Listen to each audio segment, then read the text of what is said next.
All right, so today we are diving deep into Dante's Inferno, but Yeah. not the fire and brimstone you might be thinking of. Right. We're hanging out in Limbo for a bit, and honestly, this source material, it's got me thinking about this whole first circle thing way differently. It really makes you reconsider limbo, doesn't it? Like, it's not just about who's in or out. It's more like this reflection of our own potential, or like where we're falling short. I like that. I like where you're going with that. So to set the stage a little bit, the source kind of throws us right into Dante's midlife crisis, yeah. Right into it. Lost in the woods. And he bumps into some pretty symbolic beasts. Oh, A yeah. lion, a leopard, and a wolf, no less. Yeah. And classic Dante. Right. And of course, he's not exactly subtle, is he? No. The source points out that these animals, they're not random. They connect to, like, classic temptations, right? Oh, absolutely. They're all there. Pride, lust, greed. It's like right out of the gate, Dante's staring down those pitfalls, the things that can lead any of us astray. Temptations we all face, right? Exactly. Thankfully, he's got Virgil, like the OG poet, showing up as his guide. It's like the ultimate afterlife field trip. It's like VIP access afterlife edition. Right. But it's more than that, right? Oh, definitely. Virgil's not just a tour guide. He's like the embodiment of human reason. Because remember, Dante wasn't writing some kind of fantastical travelogue here. Right. This was deep theological exploration. And Virgil, he's the key to unlocking all those divine mysteries. Okay, so that makes a lot of sense. So, first obstacle, they get to the gates of hell, right? And guarding those gates is, well, initially the source calls it Asteria kisses. Asteria kisses. Yeah, I had to look that one up. Turns out they meant Cerberus, the three-headed hound from Greek myth. Right. But you know what I found interesting? It wasn't the name slip-up. It's how they described Cerberus. Okay. The source calls him enormous, slow, clumsy, but strong. Like, it's almost comical, isn't it? Right. Not exactly the terrifying guardian you might expect. Not at all. So what's that telling us about Limbo right off the bat, you think? Yeah, exactly. So what is Dante trying to tell us? What does that say about Limbo?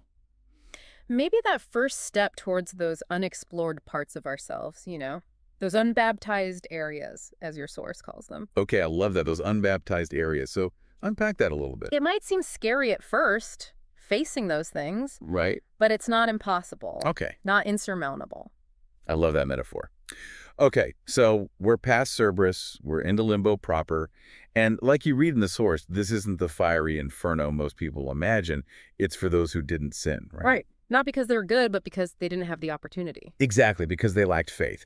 The example the source gives is like babies who died before baptism. That's who we're talking about here. Which I think gets right to the heart of how Dante sees the world. Yep. It's not just about checking off good deeds in life. Oh, interesting. It's the state of your soul at death. Right. In limbo, it's not active torment, like the lower circles. Right. It's stagnation, unfulfilled potential, So not hellfire, but also not exactly kicking it in paradise. Exactly. All right, I got it. And speaking of judgment, Limbo's got its own, like, VIP judge to assign you your spot. Yeah. Totally.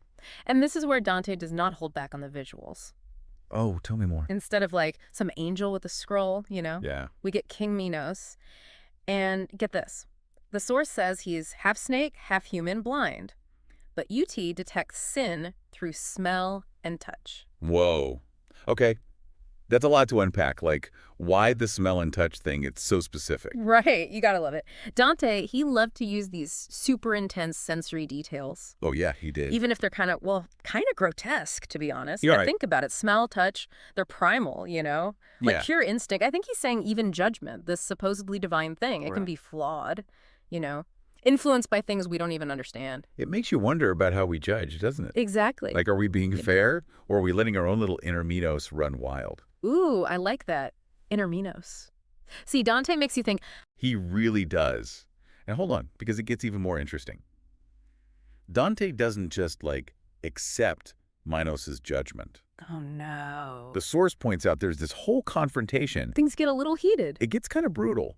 Like, Minos misjudges Dante, and Dante, well, let's just say he gets Minos' tongue stuck in the judgment wheel. Ouch. Yeah, splitting his head open. Intense. But you know what? I kind of love it. Right. Maybe not the most subtle metaphor, but it's powerful. Dante is not passive on this journey. No, he did not. He will challenge authority, even risk it all to get to the truth. It's almost like he's saying, like, don't blindly accept what you're told. Right, even if it's coming from some half-snake judge of the afterlife. Exactly. Think for yourself. Which, speaking of thinking for yourself, I love where the source goes next with this comparison of limbo and purgatory. Oh, yeah, that's a good one. Because I'll be honest, before reading this and chatting with you, those two always kind of blended together in my mouth. Right, I get it. Help me out here. Help the listener out. What's the difference?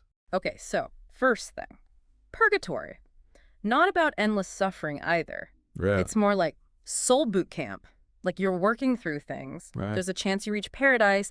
Eventually, maybe you need some living folks praying for you to get there. Right. But you can get there. Okay, so purgatory. Hope, progress. How is that different from limbo then? It comes down to agency, I think. Limbo. Hmm. That's for the folks stuck because of circumstances they can't control. Okay. Like those babies we were talking about. Didn't choose to die before baptism. Purgatory, though. That's for people who messed up, they sinned. Right. But they're actively trying to be better. So limbo is stagnation, lack of control. Yeah. It's those parts of ourselves we ignore, avoid. Like, it's easier than facing them. Exactly. Those unbaptized areas the source keeps mentioning. Yes, I love that. Oop. Because it's easier to stay comfortable Right. than deal with the stuff that might make us change. Totally. But like Dante shows us, confronting those shadows, even if it means a showdown with a scary judge, it's often the only way forward. So it's more than just reading Dante, it's looking inward too. So if limbo is that stagnation, how do we break out? What's our like metaphorical tongue in the judgment wheel moment? Ooh. I love that. That's a good question. What's that look like for us in the real world? Right.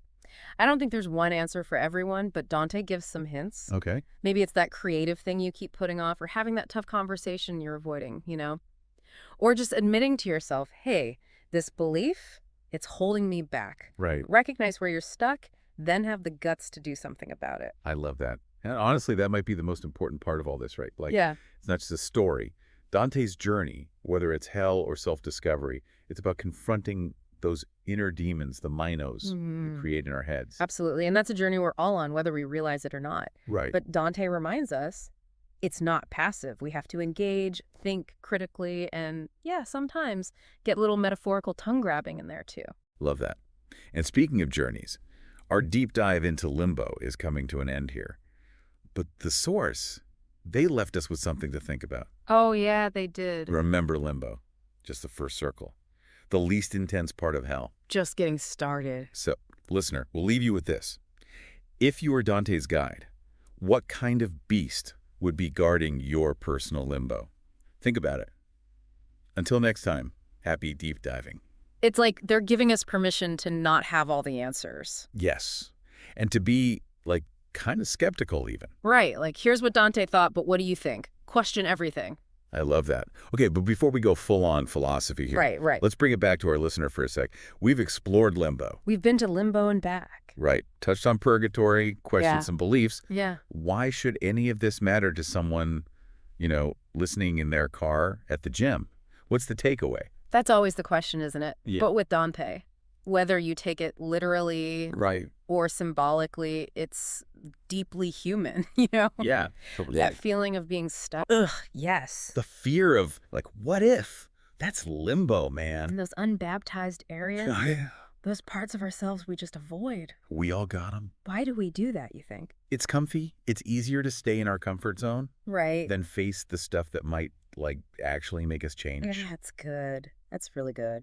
But, like, Dante shows us confronting that stuff, even if it means going head-to-head with, like, a monster judge. Right. Sometimes that's the only way forward. So it's not enough to just read Dante, right? Yeah. We got to actually do the work. Exactly. So if limbo is that place of stagnation, how do we break out? What's our tongue in the judgment wheel moment? What does that even look like in real life? Ooh, that's a good one. Tough question. Right. I don't think there's one right answer for everybody, Right. but Dante gives us some clues. Yeah. You know? Okay. Maybe it's that creative project you keep putting off, Oh, for sure. or that hard conversation you're avoiding, or even just admitting to yourself, hey, this belief, it's not serving me anymore. Right.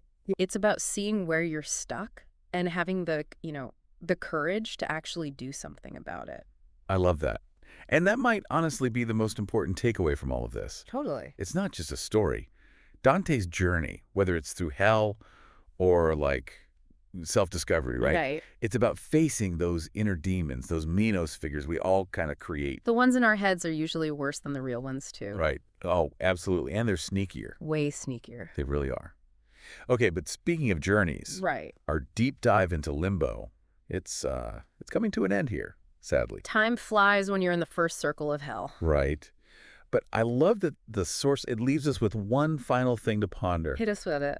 Remember, Limbo, just the first circle. Yeah, the baby circle, basically. Right, the least intense part of hell. Mm. Dante's just getting started. Buckle up. Exactly. So listener, we leave you with this. If you were Dante's guide, what kind of beast would be guarding your personal limbo? Ooh, that's a good one. Right. Something to think about. Until next time, happy deep diving.